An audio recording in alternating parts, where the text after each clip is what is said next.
بسم الله الرحمن الرحيم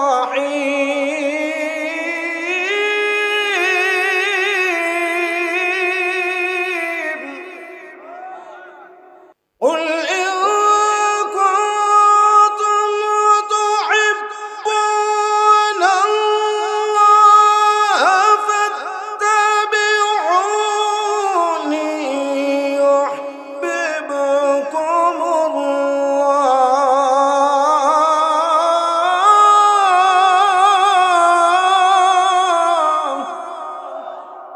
إن لله ملائكة سياحين في الأرض يبلغوني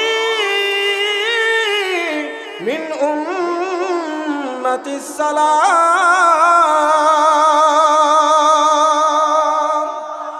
آخر زمانর পয়গম্বর মুহাম্মদ আরবি সাল্লাল্লাহু আলাইহি ওয়াসাল্লাম বলেন, আল্লাহ রাব্বুল আলামিনের অসংখ্য ফেরেশতা মালাইকাতান সাইয়াহিনা ফিল আরদি, জমিনের মধ্যে অসংখ্য শত শত হাজার হাজার লক্ষ লক্ষ কোটি কোটি ফেরেশতা নিযুক্ত করা আছে। যেই ব্যক্তি যেই জায়গা থেকে যে আল্লাহর বান্দা আর বান্দি দুরুদ ও সালাম পাঠ করে, এই দুরুদ ও সালামটা ওই সমস্ত ফেরেশতারা নিয়া আমার আপনার নবী মুহাম্মদুর রাসূলুল্লাহ সাল্লাল্লাহু আলাইহি ওয়াসাল্লামের রওজার মধ্যে নিয়া পৌঁছাইয়া দেয়। তাহলে দুরূদ শরীফ আমরা যারা পড়লাম, আমাদের দুরূদটা এখানে আর রয় নাই, এটা সরাসরি চইলা গেল ওই মক্কা আর মদিনা, সৌদি আরবে। কথা বলেন ঠিক কিনা? তাহলে রাসূলের উপর দুরূদ ও সালাম এক নাম্বার আমরা বেশি বেশি পাঠ করব। রাজি আছেননি? কে কে রাজি আছেন? নারে তাকবীর! রাসূলের রওজা মুবারকে জানাই লাখো সালাম, রাসূলের রওজা মুবারকে জানাই লাখো সালাম। বাংলার প্রান্ত হতে রাসূল তোমায় দিলে সপিলাম, কুটিয়াদিরের প্রান্ত হতে রাসূল তোমায় দিলে সপিলাম। রাসূলের রওজা মুবারকে জানাই লাখো সালাম, রাসূলের রওজা মুবারকে জানাই লাখো সালাম। গরিবের বন্ধু হয়ে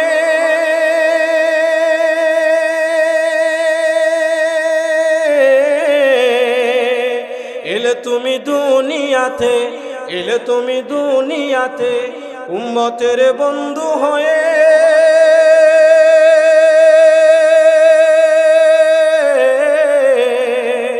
তরাতে ফুল সিরাতে, তরাতে ফুল সিরাতে, কালিমার নাই করে পার করিও তোমার সাথে, কালিমার নাই করে পার করিও তোমার সাথে।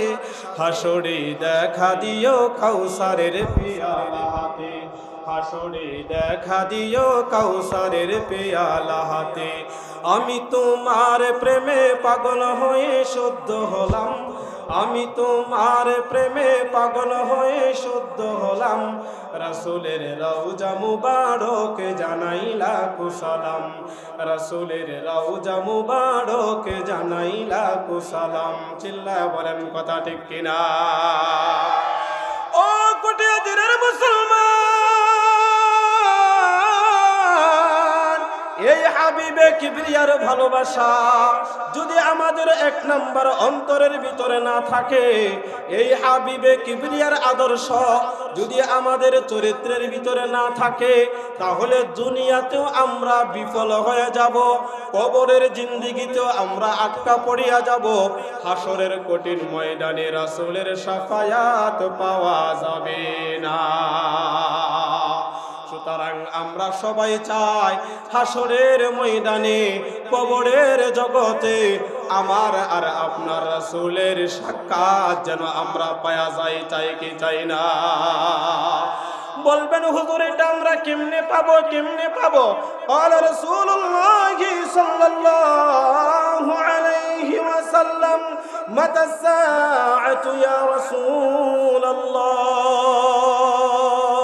এক ব্যক্তি আল্লাহর হাবিব সাল্লাল্লাহু আলাইহি ওয়াসাল্লামের কাছে আইসা প্রশ্ন করলেন, ওগো আল্লাহর হাবিব, কিয়ামত কখন হবে? কিয়ামত কখন সংঘটিত হবে? মাতা সাআতু ইয়া রাসূলুল্লাহ। আল্লাহর হাবিব বলেন, ক্বালা মা আ'আদাততা লাহা। ও ভাই, তুমি বলো কিয়ামতের জন্য কি প্রস্তুতিটা তুমি গ্রহণ করেছো? অন্য হাদিস শরীফের ভিতরে আল্লাহর হাবিব বলেন, মান মাতা ফাকাদ কামাত কিয়ামাহু। মানুষ যখন মরিয়া যায়, এটাই তার জন্য কিয়ামত শুরু হয়ে যায়। আর ওই ব্যক্তি বলে, ওগো আল্লাহর হাবিব, বলেন কিয়ামত কখন হবে? কিয়ামত কোন দিন হবে? আল্লাহর নবীজি বললেন, এই কিয়ামতের জন্য তুমি কি প্রস্তুতিটা গ্রহণ করেছো? ক্বালা মা আ'আদাতু লাহা মিন কাসীরি সালাতিন ওয়ালা সাওমিন ওয়ালা সাদাকাতিন। ওই ব্যক্তি ডাক দিয়া কয়, ওগো আল্লাহর হাবিব, আমি তেমন কোনো কিছু প্রস্তুতি গ্রহণ করতে পারি নাই। ওয়ালা কাসীরিন মিন কাসীরি সালাতিন, এক নাম্বার আমি বেশি পরিমাণে নামাজ পড়তে পারি নাই। ওয়ালা সাওমিন, আমি বেশি পরিমাণে রোজা রাখতে পারি নাই। ওয়ালা সাদাকাতিন, আমি বেশি পরিমাণে দান সদকা করতে পারি নাই। ওই ব্যক্তি ডাক দিয়ে কয়, ওগো আল্লাহর হাবিব, বেশি পরিমাণে নামাজ পড়তে পারি নাই, বেশি পরিমাণে আমি রোজা রাখতে পারি নাই, বেশি পরিমাণে আমি দান সদকা করতে পারি নাই। এই যে তিনটা আমলের কথা বলল, এই তিনটা আমল হলো নফল আমল। অর্থাৎ বেশি পরিমাণে আমি নফল নামাজ পড়তে পারি নাই, বেশি পরিমাণে আমি নফল রোজা রাখতে পারি নাই, বেশি পরিমাণে আমি নফল দান সদকা করতে পারি নাই। তবে নবী গো, একটা কথা শুনেন, ওয়ালাকিন্নী উহিব্বুল্লাহ ওয়া রাসূলা। চিল্লা বলেন আল্লাহু আকবার। ওই ব্যক্তি ডাক দিয়ে কয়, গো আল্লাহর হাবিব, বেশি পরিমাণে নামাজ রোজা দান সদকা করতে না পারলেও আমার এই দিলের ভিতরে ওয়ালাকিন্নী উহিব্বুল্লাহ ওয়া রাসূলা, আল্লাহ এবং আল্লাহ রাসূলের ভালোবাসা আমার এই দিলের ভিতরে সবচেয়ে বেশি। এই কথা যখন বললেন, এবার আল্লাহর হাবিব খুশি হইয়া গেলেন। তিনি বলতে লাগলেন, ক্বালা আনতা মা'a মান আহবাবতা। ও আমার সাহাবী, শুনো, যার অন্তরের মধ্যে যার ভালোবাসা বেশি থাকবে, হাসরের ময়দানে তার সাথে তার হাসর নাসর হবে। আমাদের হাসর নাসর রাসূলের সাথে হাসরের ময়দানে হোক, এটা আমরা চাই কি চাই না? হাতটা সোজা করেন, হাতটা সোজা করেন। নারে তাকবীর, নারায়ে তাকবীর, নারায়ে তাকবীর। তাহলে রাসূলের ভালোবাসা, আল্লাহ এবং আল্লাহ রাসূলের ভালোবাসা আমাদের অন্তরের ভিতরে বেশি রাখতে হবে। তাহলে লাভটা কি হবে? লাভ হবে হাসরের কঠিন ময়দানে, যেই দিন অন্য কারো সুপারিশ গ্রহণ করা হবে না, সেই দিন আমার আপনার হাবিব মুহাম্মদুর রাসূলুল্লাহ সাল্লাল্লাহু আলাইহি ওয়াসাল্লামের সুপারিশ আমরা পাইয়া যাব। ও আমার ভাই, এই হাবিবে কিবরিয়া মুহাম্মদুর রাসূলুল্লাহ সাল্লাল্লাহু আলাইহি ওয়াসাল্লামের শাফায়াত যদি আমাদের পেতে হয়, হাসরের ময়দানে যদি হাউজে কাউসারের পানি আমাদের পেতে হয়, তাহলে মাধ্যম ধরতে হবে আখিরি জামানার পয়গম্বর হযরত মুহাম্মদুর রাসূলুল্লাহ সাল্লাল্লাহু আলাইহি ওয়াসাল্লামের আদর্শে আদর্শবান হতে হবে। বলবেন হুজুর দলিল কি? দলিল কি? এটা সূরা আলে ইমরানের ভিতরে আল্লাহ রাব্বুল আলামিন বলেন, কুল ওগো নবীজি আপনি বলুন, ইন কুনতুম তুহিব্বুনাল্লাহ, ওগো পয়গম্বর আপনি ঘোষণা করিয়া দিন, পৃথিবীর মানুষ যদি আমি আল্লাহরে পাইতে চাই, আমি আল্লাহরে যদি তারা পাইতে চায়, আমি আল্লাহর ভালোবাসাও যদি তারা পাইতে চায়, তাহলে ফাত্তাবিউনি ইউহিব্বুকুমুল্লাহ।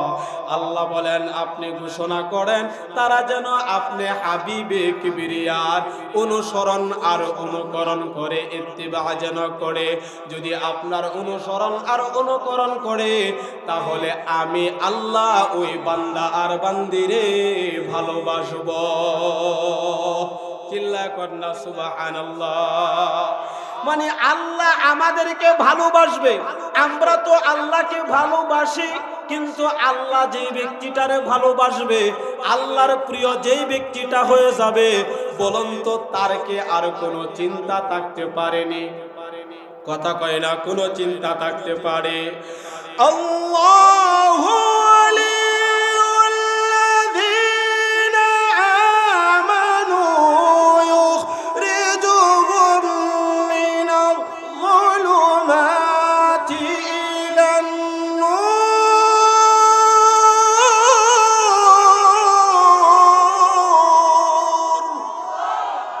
আল্লাহ বলেন আল্লাহর বন্ধু যারা হয়ে যাবে, তখন আল্লাহ স্বয়ং নিজে ওই মানুষগুলিকে অন্ধকারাচ্ছন্ন থেকে বাহির করিয়া, অর্থাৎ জাহান্নামের রাস্তা থেকে বাহির করিয়া আল্লাহ তাদেরকে একটা রাস্তা, জান্নাতের রাস্তা দেখাইয়া দিবে। ও আমার ভাই, আল্লাহ রাব্বুল আলামিন এই আয়াতের ভিতরে বলেন, যদি তোমরা এই রাসূল সাল্লাল্লাহু আলাইহি ওয়াসাল্লামের আনুগত্য, অনুসরণ আর অনুকরণ তোমরা করতে পারো, তাহলে তোমাদের জন্য এর ভিতরে লাভও আছে। এক নাম্বার হলো আল্লাহ তোমাদেরকে ভালোবাসবে, দুই নাম্বার হলো আল্লাহ তোমাদেরকে মাফ করিয়া দিবে। আমাদের মাফের দরকার আছে না নাই? আমাদের ক্ষমার দরকার আছে না নাই? এবার আসুন আমরা একটু সামনের দিকে যাই। আমি যে ছোট্ট একটা সূরা তেলাওয়াত করলাম, এই সূরাটার নাম হলো সূরাতুল কাউসার। এটা আপনারা মোটামুটি সবাই জানেন। কথা বলেন, পারেন কি পারেন না? সবাই কয় না পারে কি পারে না? সবাই এই সূরাটা পারে। এই সূরাটার ভিতরে আয়াত আছে হলো 3টা। আওয়াজ দিয়া বলেন কয়টা? সবাই বলে না কয়টা? এই সূরার ভিতরে আয়াত আছে হলো 3টা। এই 3টা আয়াতের ভিতরে রাসূলের শান মধ্যম যে আয়াতটা আছে, আল্লাহ রাব্বুল আলামিন খুশি হইয়া আমার আপনার নবীজিকে 2টা ইবাদত দান করেছেন। বলেন কয়টা? এখন যেই পরিমাণ সময় আমার হাতে আছে, 3 আয়াত শেষ করা যাবে না। তবে আমি শেষের থেকে আগে আমি আসতেছি। এই আয়াতগুলির ভিতরে আল্লাহ রাব্বুল আলামিন 1 নাম্বার বলেন, ইন্না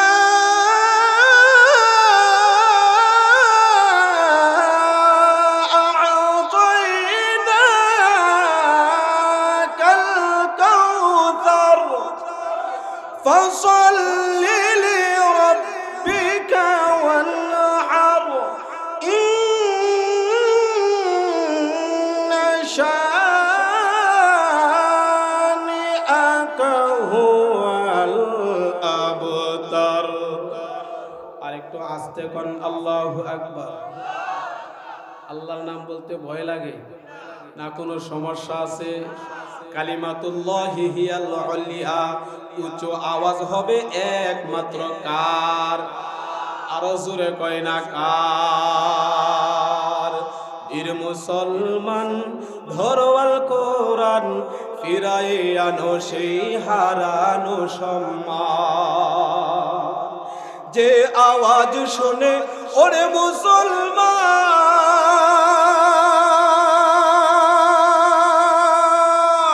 ভয় কাঁপিত কাফের বেঈমান। যে আওয়াজ শুনে ওরে মুসলমান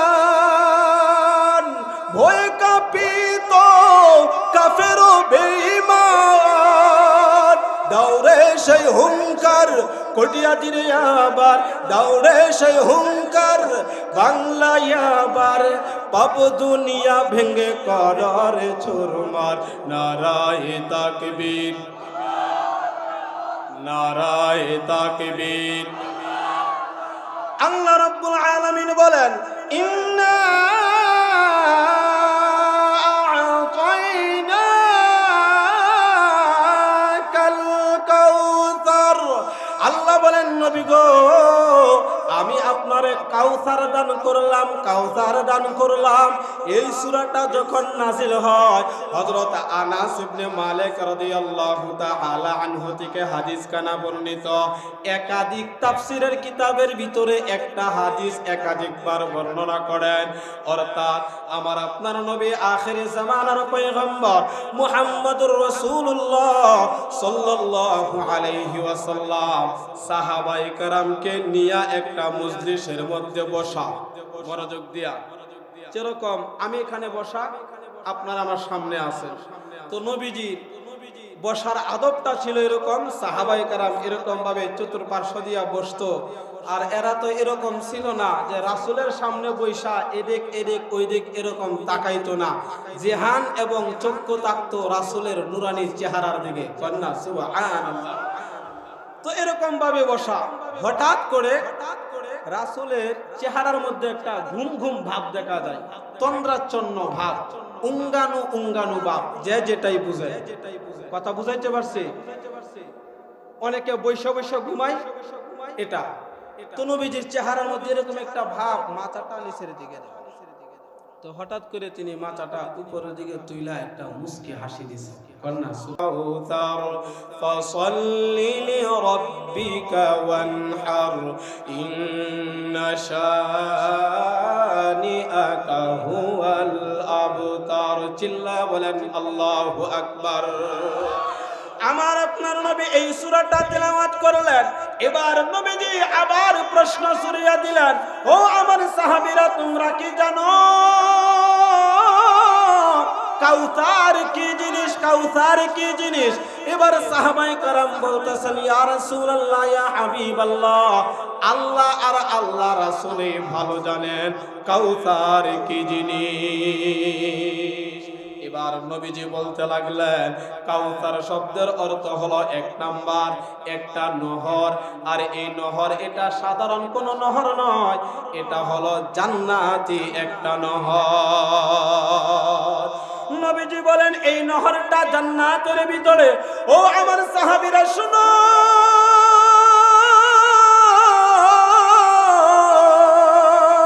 এই নহরটা আমাকে হাসরের ময়দানে এই নহরের মালিক আমারে বানাইয়া দেওয়া হবে। এই নহরের ক্ষমতা আমি হাবিবে কিবরিয়া মুহাম্মদুর রাসূলুল্লাহ সাল্লাল্লাহু আলাইহি ওয়াসাল্লামকে দেওয়া হবে। আমি অনেকগুলি হাদিসকে একসাথে করিয়া মেন মেন কথাগুলি আপনাদের সামনে আমি এখন বলতেছি। আল্লাহর হাবিব যখন বললেন এটা হলো জান্নাতি নহর, এই নহরটা হাসরের ময়দানে দেওয়া হবে। ও আমার সাহাবীরা শুনো, এই যে নহরটা, এই নহরের যে পানিটা হবে এটা দুধের চাইতে সাদা হবে এবং মধুর চাইতে আরো বেশি মিষ্টি হবে। কন্যা সুবহানাল্লাহ। আপনারা বলবেন, হুজুর দুধের চাইতে সাদা হবে, বরফের চাইতে সাদা হবে, মধুর চাইতে মিষ্টি হবে, তাহলে তো এটা আমরা জানলাম। না না না না, এটা যেরকম ভাবে বলা হয়েছে এরকম থাকবে না, এর চাইতে হাজারো হাজারো লক্ষ লক্ষ কোটি গুণ বেশি তার শান আর মান, তার স্বাদ আর মর্যাদা সবগুলো আরো বেশি হয়ে যাবে। অন্য হাদিস শরীফের ভিতরে আল্লাহর হাবিব বলেন, মালা আইনুন রাআত ওয়ালা উযুনুন সামিআত ওয়ালা খাতারা আলা কলবি বাশার। জান্নাতের যত নাজ নিয়ামত গুলি আছে এটা এত অপরন্ত, এত বড় বড় নাজ নিয়ামত গুলি, এটা দুনিয়ার কোনো চক্ষু কোনোদিন দেখে নাই, দুনিয়ার কোনো কর্ণ কখনো তার বর্ণনা শুনে নাই, দুনিয়ার কোনো বিবেক অন্তর কখনো কল্পনাও করতে পারবে না। অর্থাৎ মানুষ যা কল্পনা করবে তার চেয়ে আরো হাজার হাজার লক্ষ লক্ষ কোটি কোটি গুণ বেশি ওই জান্নাতের নিয়ামত গুলি পাওয়া যাবে। আমার আপনার নবী বলেন, ও আমার সাহাবীরা শুনো, হাসরের ময়দানে এই নহরের মালিক আমারে বানাইয়া দেওয়া হবে। এই নহর থেকে আমার উম্মত গুলি তারা আসবে, দল বাঁধিয়া বাঁধিয়া তারা আসবে।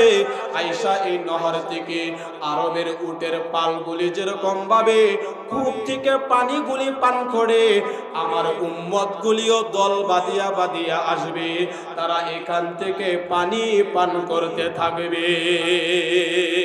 ও আমার সাহাবীরা শুনো, এই নহরের যে গ্লাসগুলি থাকবে, পেয়ালাগুলি থাকবে, যেটা দ্বারা তারা পান করবে, এর সংখ্যা কি পরিমাণ হবে আকাশের তারকা যেরকম ভাবে গণনা করিয়া শেষ করা যায় না, ওই হাউজে কাউসারের পেয়ালাগুলিও গণনা করিয়া শেষ করা যাবে না। আল্লাহর হাবিব বলেন, শুনো, হাসরের মাঠ যখন কায়েম হয়ে যাবে, তখন এই হাউজে কাউসার থেকে আমার উম্মত গুলি তারা দল বাঁধিয়া বাঁধিয়া আসবে। আয়েশা এখান থেকে পানিগুলি পান করিয়া যাবে, কিন্তু হঠাৎ করে দেখা যাবে একটা দল তারা আসলো, আসার পরে এই দল এবং হাউজে কাউসারের মধ্যে একটা পর্দা পড়িয়া যাবে, তাদেরকে আর পানি পান করার জন্য দেওয়া হবে না। তখন এই আল্লাহর দরবারে অভিযোগ করে বলতে থাকবে, ও আল্লাহ, ও আমার রব্বুল আলামিনের রব, আগে যারা পানি পান করছিল তারাও তো আমার উম্মত, এখন যারা আসছে তারাও তো আমার উম্মত, তাহলে তাদের মধ্যে কেন পর্দাটা পড়িয়া গেল? তখন একজন ঘোষণাকারী ফেরেশতা ঘোষণা করতে থাকবে, ইয়া রাসূলুল্লাহ, ইয়া হাবিবাল্লাহ, আগে যারা আসছিল পানি পান করার জন্য তারাও আপনার উম্মত, এই কথাটা ঠিক। বর্তমানে যারা আসছে পানি পান করার জন্য এই কথাটাও ঠিক, কিন্তু আগে যারা আসছিল তারা ছিল আপনার খাস উম্মত, খাঁটি উম্মত, আর এখন যারা আসলো তারা হলো আপনার 2 নাম্বার চাপাবাজ উম্মত। দুনিয়ার বুকে আছে না নাই? মুখে মুখে বলে আমি রাসূলের ভালোবাসি, মুখে মুখে বলে আমি রাসূলের 1 নাম্বার আশিক, কিন্তু কাজে কর্মে দেখা যায় সে রাসূলের আরো বিরোধিতা করে। এরকম মানুষ সমাজের ভিতরে আছে না নাই? চিল্লায় কয় না আছে না নাই? তাহলে আমরা 1 নাম্বার আশিক রাসূল হইতে রাজি আছি কে কে? নারে তাকবীর! এরপরে বলা হবে, ইয়া রাসূলুল্লাহ, ইয়া হাবিবাল্লাহ, ওগো আল্লাহর হাবিব, তারা আপনার উম্মত, কিন্তু তারা আপনার আসল খাঁটি উম্মত নয়, তারা ছিল 2 নাম্বার উম্মত। তখন নবীজি বলবেন, সুহকান সুহকান লিমান গায়্যারা মিন বাদি, দূর হয়ে যাও, দূর হয়ে যাও, তোমরা দুনিয়াতে থাকা অবস্থায় আমি রাসূলের আনুগত্য করো নাই, আমি রাসূলের সুন্নতের পাবন্দি করো নাই, আমি পয়গম্বরে আরবীকে তোমরা নবী হিসাবে মানো নাই, আজকে তোমাদের জন্য হাউজে কাউসার দেওয়া যাবে না। আপনারা বলবেন, হুজুর, হাসরের ময়দানে পানির দরকার নাই, পানির দরকার কেন হবে? হাউজে কাউসারের পানির দরকার কেন হবে? রাসূলেরই বা কেন আবার প্রয়োজন হবে? এটা এই জন্যই হবে, হযরতে আয়েশা রাদিয়াল্লাহু তাআলা আনহা থেকে হাদিস কানা বর্ণিত, সামি'তু রাসূলুল্লাহি সাল্লাল্লাহু আলাইহি ওয়াসাল্লাম ইয়াকুল, ইউহশারুন নাসু ইয়াওমাল কিয়ামাতি হুফাতান উরাতান গুরলা। قلت يا رسول الله الرجال والنساء جميعا ينظر بعضهم إلى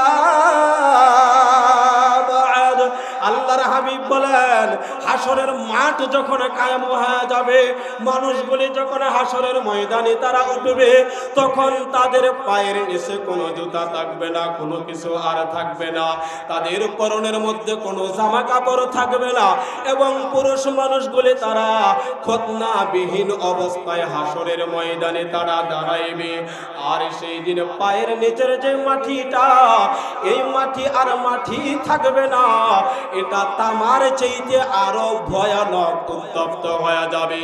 মাথার উপরে সূর্যটা যখন এসে যাবে, মানুষগুলি হাউমাউ করতে থাকবে, হাউমাউ করতে থাকবে, কারো পাটা একটু পরিমাণ নাড়াইতে পারবে না, নাড়াইতে পারবে না। আল্লাহর হাবিব যখন এই হাদিস খানা বর্ণনা করেন যে উলঙ্গ হইয়া মানুষগুলি উঠবে, তাদের দেহের মধ্যে কোনো কাপড় থাকবে না, খতনাবিহীন অবস্থায় পুরুষ মানুষগুলি উঠবে। হযরত আয়েশা রাদিয়াল্লাহু তাআলা আনহা বলেন, ইয়া রাসূলুল্লাহ, ইয়া হাবিবাল্লাহ, আর রিজালু ওয়ান নিসাউ জামিআ, ওই জায়গার মধ্যে নারী এবং পুরুষ, মহিলা আর বেড়া মানুষ তারা কি একসাথে দাঁড়াইবে কিনা, তারা একসাথে থাকবে কিনা? যদি তারা একসাথে থাকে তাহলে ইয়ানদুরু বা'দুহুম ইলা বা'দ, ওগো আল্লাহর হাবিব, তারা কি একজন আরেকজনের দিকে দৃষ্টিপাত করবে না? তারা কি একজন আরেকজনের দিকে তারা তাকাইবে না? অর্থাৎ তারা তো একজন আরেকজনের দিকে তাকাইবে, তখন তো তাদের লজ্জা লাগার কথা। আল্লাহর হাবিব মুহাম্মদুর রাসূলুল্লাহ সাল্লাল্লাহু আলাইহি ওয়াসাল্লাম বলেন, ইয়া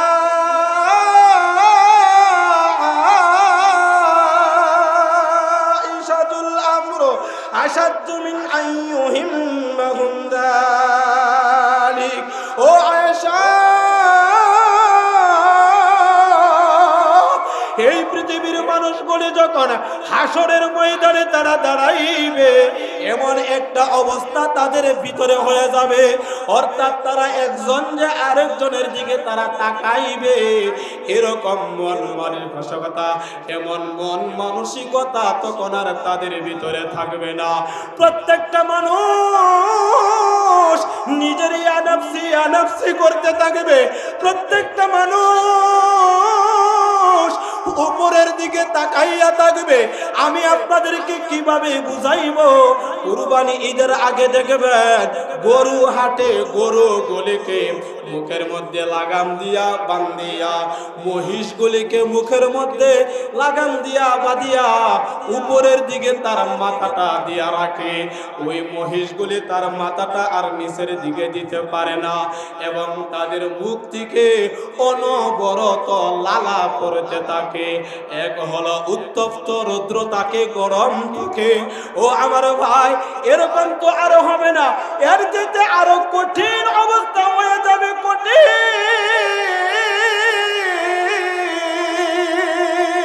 সেই দিন মানুষগুলি উত্তপ্ত গরমের কারণে, রৌদ্রের কারণে, ওই মানুষগুলি সেই দিন পানির জন্য আত্মচিৎকার করতে থাকবে হাসরের ময়দানে। পানি পানি বলিয়া চিৎকার করবে, কিন্তু হাসরের ময়দানে ওই হাউজে কাউসারের পানি ছাড়া আর কোনো পানি পাওয়া যাবে না। এই কঠিন ময়দানে আমার আপনার নবী ওই হাউজে কাউসারের কিনারার মধ্যে বসিয়া বসিয়া তিনি দেখবেন উনার উম্মতগুলি যেন পানিটা পান করতে পারে, তার জন্য একটু সুপারিশ করিয়া নে কাউকে জান্নাতে ঢুকাইতে পারে। একমাত্র পাগল পারা হয়ে থাকবেন, উম্মতি উম্মতি বলিয়া।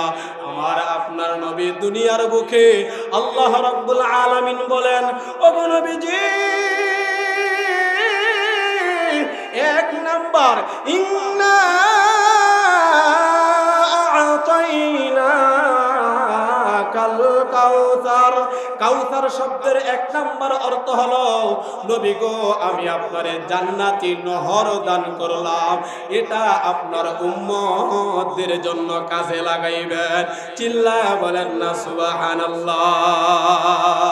এই হাউজে কাউসারের পানি আমাদের দরকার আছে না? যার যার দরকার হাতটা একটু বাড়ায়। আয় আল্লাহ, এই যুবক বুড়া পর্দার অন্তরালের মা বোনরা যারা এই আলোচনাটা শুনতেছে, এখন থেকে ইনশাআল্লাহ হাবিবে কিবরিয়া মুহাম্মদুর রাসূলুল্লাহ সাল্লাল্লাহু আলাইহি ওয়াসাল্লামের খাঁটি আশিক হয়ে আমরা যেন জীবন যাপন করতে পারি সেই তৌফিক দান করুন। সবাই বলেন আমিন। এক নাম্বার হলো কাউসার, দুই নাম্বার আল্লাহ রাব্বুল আলামিন বলেন ইন্না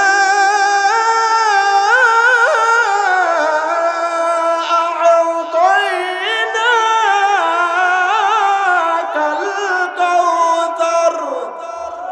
আল্লাহ বলেন নবী গো, দুই নাম্বার হলো আমি আপনারে কাউসার দ্বারা কল্যাণ দান করলাম, ভালাই দান করলাম, সুখ দান করলাম। চিল্লায় বলেন না সুবহানাল্লাহ। আল্লাহ বলেন নবী গো,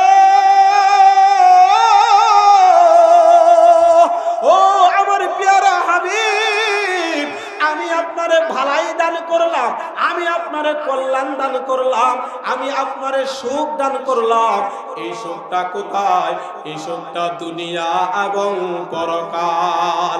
অর্থাৎ দুনিয়াতেও সুখ দান করলাম, পরকালেও সুখ দান করলাম। কিন্তু দেখা যায় আমার আপনার নবীজি মায়ের গর্ভে থাকাকালীন ওনার বাবা দুনিয়াতে নাই। কথা কান ঠিক কিনা? আস্তে আস্তে যত বড় হয় আত্মীয় স্বজন সব হারা হইয়া যায়।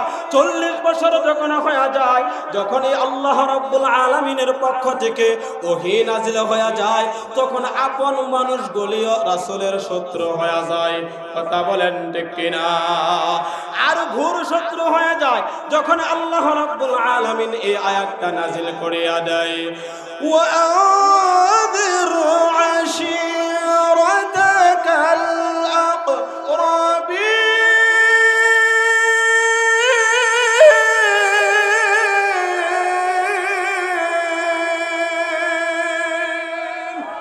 এই আয়াতটা যখন নাযিল হয়ে যায়, ওগো নবীজি আপনি আপনার এই কালিমার দাওয়াত, তাওহীদের দাওয়াত আপনি আপনার আপনজনদেরকে আপনি শোনান। এইমাত্র আল্লাহর হাবিব এই আয়াতটা শুনিয়া ইসলামের দাওয়াত যখন প্রকাশ্যে দেওয়া শুরু করে দিল, তখন আমার আপনার নবীজির উপর একটার পর একটা জুলুম আর নির্যাতন করা শুরু হয়ে যায়। আপন মানুষগুলিও আমার রাসূলের শত্রু হয়ে যায়। এমনকি আবু লাহাব, উনার সাথে এত ভালোবাসা ছিল, রাসূলের দুইটা কন্যা রুকাইয়া এবং উম্মে কুলসুম, দুইটা কন্যারে আবু লাহাবের ছেলের সাথে বিবাহ দিছিল, উতবা এবং উতাইবা। তাহলে নবুয়তের আগে কতটুকু ভালোবাসা ছিল। যখন আমার আপনার নবী কালামের দাওয়াত যখন প্রচার করা শুরু করে দিলেন, তখন এই আবু লাহাব রাসূলের চরম শত্রু হয়ে যায়। শেষ পর্যন্ত আমার আপনার নবীজির দুইটা কন্যাকে তালাক দেওয়ার জন্য আবু লাহাব তার সন্তানদের উপর বল প্রয়োগ করে জোরপূর্বক ভাবে দুইটা কন্যা সন্তানকে তালাক দেওয়ানো হয়। তার কারণ হলো রাসূলকে বাহ্যিকভাবে কষ্ট দেওয়া হয় এবং মানসিক ভাবেও যেন তিনি ভাঙ্গিয়া যায়। আমার আল্লাহ ডাক দিয়া কয়, নবী গো আপনি ভয় পাবেন না। তার কারণ হলো আমার আপনার নবীজির ডাইরেক্টলি সম্পর্ক কার সাথে? জবানটা খুলিয়া বলে না কার সাথে? আল্লাহর সাথে। আমার আল্লাহ ডাক দিয়া এই আয়াতটা নাযিল করিয়া কয়, ওগো নবীজি মনে আপনি কষ্ট নিবেন না, আপনারে কাউসার দান করা হইল এবং আপনারে ভালাই দান করা হইল।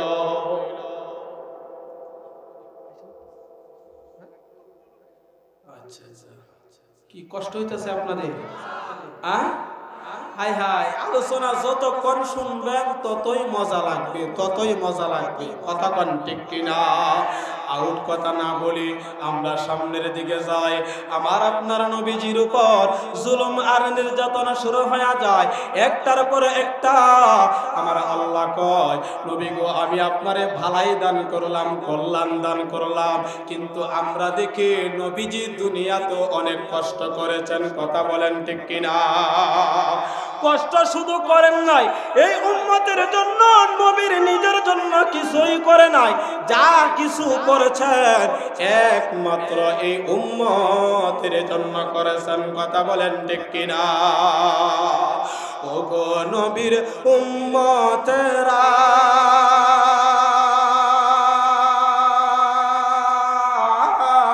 হয়ে আজি দিশে হারা,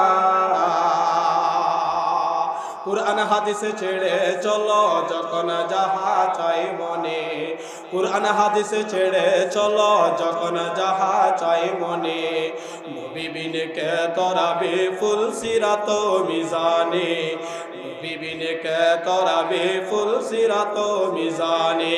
কথা বলেন ঠিক কিনা? খোদার জ্বালাই নবীজি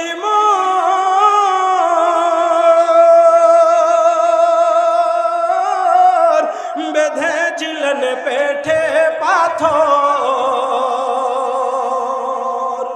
খোদার জ্বালায় নবীজি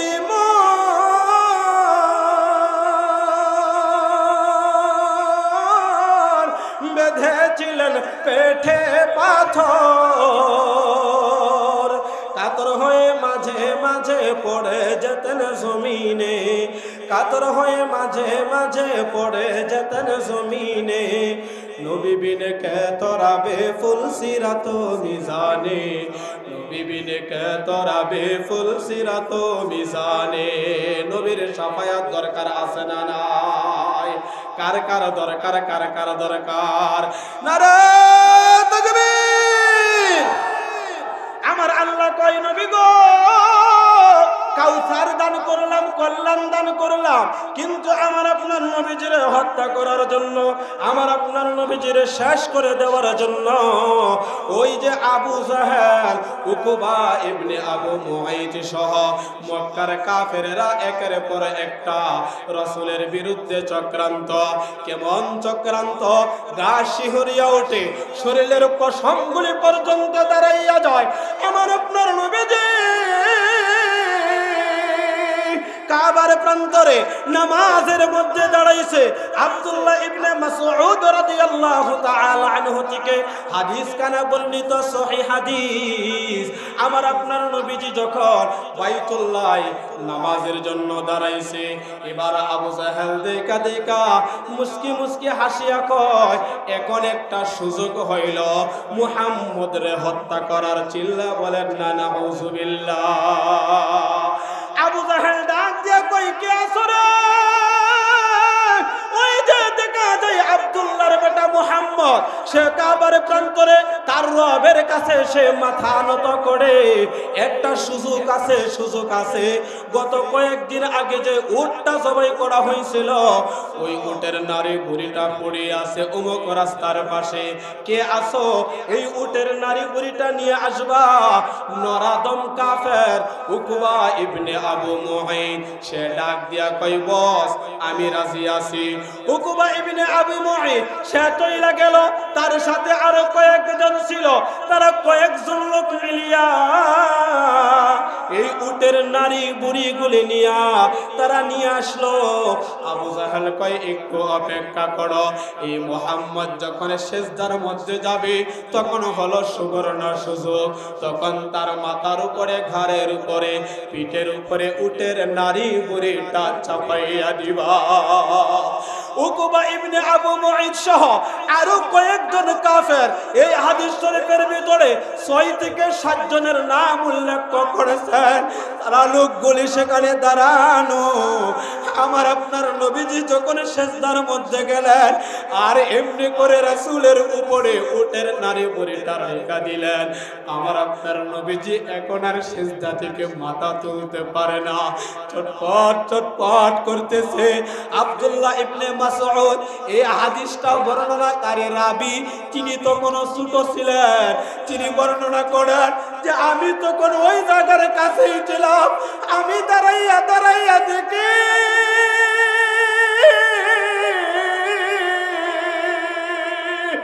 আল্লাহর হাবিব মুহাম্মাদুর রাসূলুল্লাহ সাল্লাল্লাহু আলাইহি ওয়াসাল্লাম উটের নারী বুড়ির নিচে পড়িয়া চটপট করতেছে, মাথা তুলতে পারতেছে না, মাথা তুলতে পারতেছে না।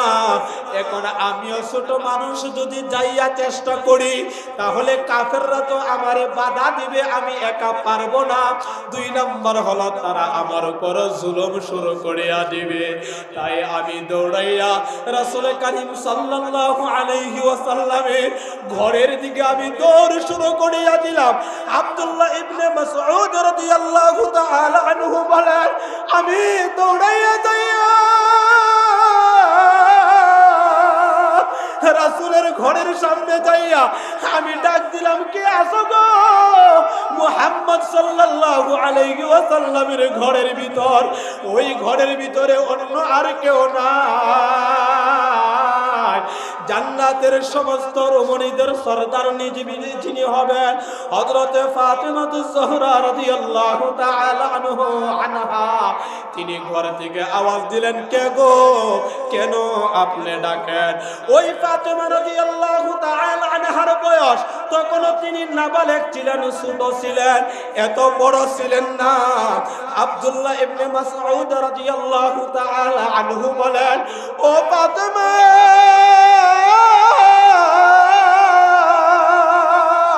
তোমার আব্বা মুহাম্মাদুর রাসূলুল্লাহ সাল্লাল্লাহু আলাইহি ওয়াসাল্লাম কাবার প্রান্তরে উটের নারী বুড়ির নিচে চটপট চটপট করতেছে, মাথা তুলতে পারে না।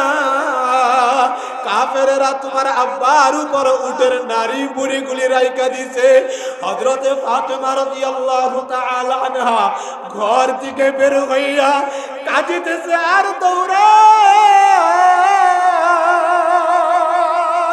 কাবার প্রান্তরে যাইয়া দেখে, হ্যাঁ সত্যি সত্যি আব্বা জানতো মাথা তুলতে পারে না। আর মক্কার কাফেররা আবু জাহেল সহ, উকবা ইবনে আবু মুআইদ সহ আরো যে কয়জন ছিল, তারা মিটি মিটি করিয়া হাসে আর কয়, মুহাম্মদ যেই রবের ইবাদত করে, এই রব কেন এখন মুহাম্মদরে উদ্ধার করে না? এই রব কেন মুহাম্মদরে বাঁচায় না? এরকম কিছু কথা বলিয়া বলিয়া তারা হাসাহাসি করে হযরত ফাতেমা রাদিয়াল্লাহু তাআলা আনহা ওই জায়গার ভিতরে যাইয়া ছোট্ট মানুষ একদিক দিয়া কাঁদিতেছে, আরেক দিক দিয়া দুইটা হাত দিয়া ওই উটের নারী বুড়িটা ধরিয়া এরকম ভাবে ধাক্কা দেয় আর টানে, এরকম ভাবে ধাক্কা দেয় আর টানে, এরকম ভাবে আস্তে আস্তে করিয়া একদিক দিয়া টানে। আর পয়গম্বরে আরবি নিচ থেকে মাথাটার উপরের দিকে ধাক্কা দেয়। আল্লাহর হাবিবের মাথা থেকে যখন উটের নারী বুড়িটা সরিয়া যায়, নবীজি সিজদা থেকে উঠিয়া এবার তাহিয়াতু শেষ করিয়া তিনি ডানে বামে সালাম ফিরাইয়া আল্লাহর দরবারে দুইটা হাত বাড়াইয়া দিয়া আসমানের দিকে তাকাইয়া এই লোকগুলির নাম ধরিয়া ধরিয়া আল্লাহর দরবারে 3 বার তিনি বদদুয়া করলেন। সাধারণত আমার আপনার নবীকে যত কষ্ট দেওয়া হোক না কেন কখনো তিনি বদদুয়া করেন নাই, অথচ এর চেয়ে আরো বেশি কষ্ট দেওয়া হয়েছিল ওই যে তায়েফের ময়দানে। তায়েফের ময়দানে যখন তিনি গিয়েছিলেন, ওই জায়গার ভিতরে তো নওজোয়ান যুবক, ছোট এবং বড় যারা ছিল সবাইরে ওই এলাকার নেতারা শিখাইয়া দিছে, এই মুহাম্মদ হলো পাগল, এই মুহাম্মদ হলো জাদুকর, তার তারে তার এলাকার লোকেরা বাহির করিয়া দিছে, এই কারণে সে আমাদের এলাকার ভিতরে আসছে। সুতরাং তোমরা তারে পাথর নিক্ষেপ করিয়া আমাদের তায়েফ থেকে বিতাড়িত করিয়া দাও। এই কাফেররা তায়েফবাসীরা আমার আপনার নবীজির উপর এত পরিমাণে পাথর নিক্ষেপ করেছে, এত পরিমাণে পাথর নিক্ষেপ করলো, আর পাথরের পাওয়ার এতটুকু হয়ে গেল আমার আপনার রাসূলের এই শরীর মুবারক থেকে রক্তটা বাইয়া বাইয়া পড়তে লাগলো। এমনকি জুতা মুবারকের যেই ফিতা ছিল, এই জুতা মুবারকটা পায়ের সাথে অ্যাডজাস্ট হয়ে যায় রক্ত জমাট হইয়া। হযরত যায়েদ ইবনে হারিসা কয়, আমি তখন রাসূলের শরীর মুবারক থেকে পাথরগুলিকে আঙ্গুল দ্বারা আমি সরাই, পাথরটা সরানোর সাথে সাথে ওই ক্ষত জায়গা থেকে রক্তগুলি গড়াইয়া পড়তে থাকে। আল্লাহ রাব্বুল আলামিনের দরবারে এই কষ্টটা আর সহ্য হয় নাই, সহ্য হয় নাই। আল্লাহ রাব্বুল আলামিন জিবরাইলকে পাঠাইয়া দিছে। জিবরাইল নিজেও আসলেন এবং তায়েফের যে পাহাড়গুলি আছে ওই পাহাড়ে নিয়োজিত যেই ফেরেশতাগুলি আছে ওই ফেরেশতাগুলিও দৃশ্যটা দেখিয়া রাসূলের এখানে আইসা হাজির হয়ে গেছে। এবার রাসূলের কাছে অনুমতি চায়, ইয়া রাসূলুল্লাহ, ইয়া হাবিবাল্লাহ, আপনার উপর তায়েফবাসীরা যে কষ্ট দিয়েছে, আপনার উপরে যে নির্যাতন করেছে, আপনার রব এটা সহ্য করে নাই। আপনার রব হযরত জিবরাইলকে পাঠাইয়া দিছে। জিবরাইল আসিয়া কই, ওগো নবীজি, আপনি শুধু অনুমতি দেন, আপনি অনুমতি দিলে এই পাহাড়গুলির আকাশে তুলিয়া উপরে তুলিয়া তাদের উপরে এই পাহাড়টা চাপাইয়া দেওয়া হবে, তাহলে তারা সমূলে সব ধ্বংস হয়ে যাবে। এটা হলো তাদের শাস্তি। দয়ার নবী, মায়ার নবী, আল্লাহ ওনার সার্টিফিকেট দিয়ে দিয়েছেন। সূরা আম্বিয়া 17 নম্বর পারা হিফজুল কুরআনের 10 নম্বর পৃষ্ঠায় আল্লাহ রাব্বুল আলামিন বলেন, ওয়ামা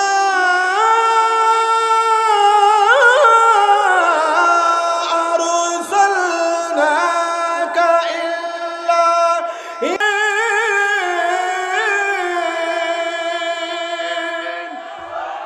আল্লাহ আয়াত নাযিল করিয়া দেয়, নবী গো, আমি তো আপনার সারা জাহানের জন্য রহমত আর করুণা বানাইয়া পাঠাইছি। কন্যা সুবহানাল্লাহ। এই রহমাতাল লিল আলামিন তায়েফবাসীর জন্য বদদুয়া করে নাই, তাদের বিরুদ্ধে আল্লাহর দরবারে নালিশ করে নাই।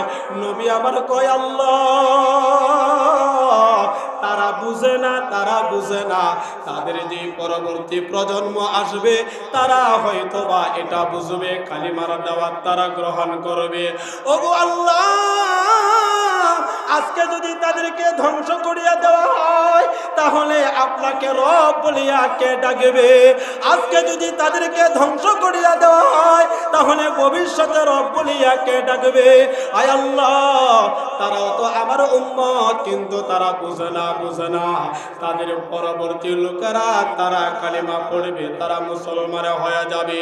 ও আমার ভাই, কথাটা বলতেছিলাম, আল্লাহ রাব্বুল আলামিন বললেন, নবী গো, আমি আপনারে কল্যাণ দান করেছি, ভালাই দান করেছি। আল্লাহ বলেন, ইন্না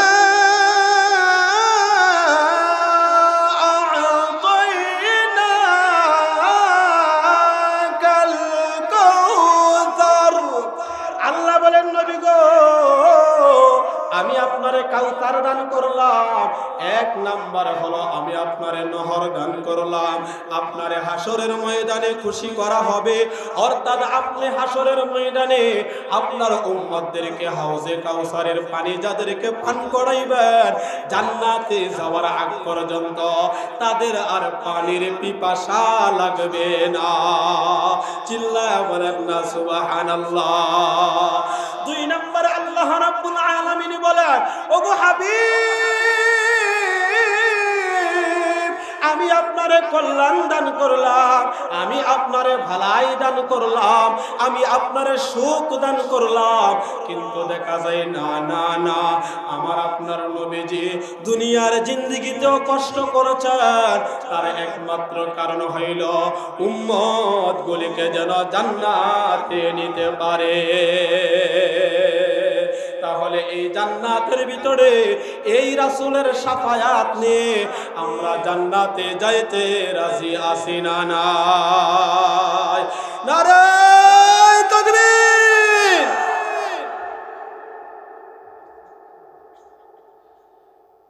এক নাম্বার আমার এতক্ষণের আলোচনার মেন সার নির্যাস হলো, রাসূলকে শুধু মুখেই আমরা বলবো না ভালোবাসি, অন্তর দ্বারাও আমাদের ভালোবাসতে হবে। কথা বলেন ঠিক কিনা? সবাই কয় না কথা ঠিক কিনা? শুধু অন্তর দ্বারাই নয়, অন্তরেও থাকবে, মুখেও থাকবে। আমার এই 3.5 হাত বডির ভিতরেও রাসূলের সুন্নাতের বাস্তবায়ন থাকবে ইনশাআল্লাহ। রাজি আছেন তো ইনশাআল্লাহ? নারে তাকবীর! নারায়ে তাকবীর!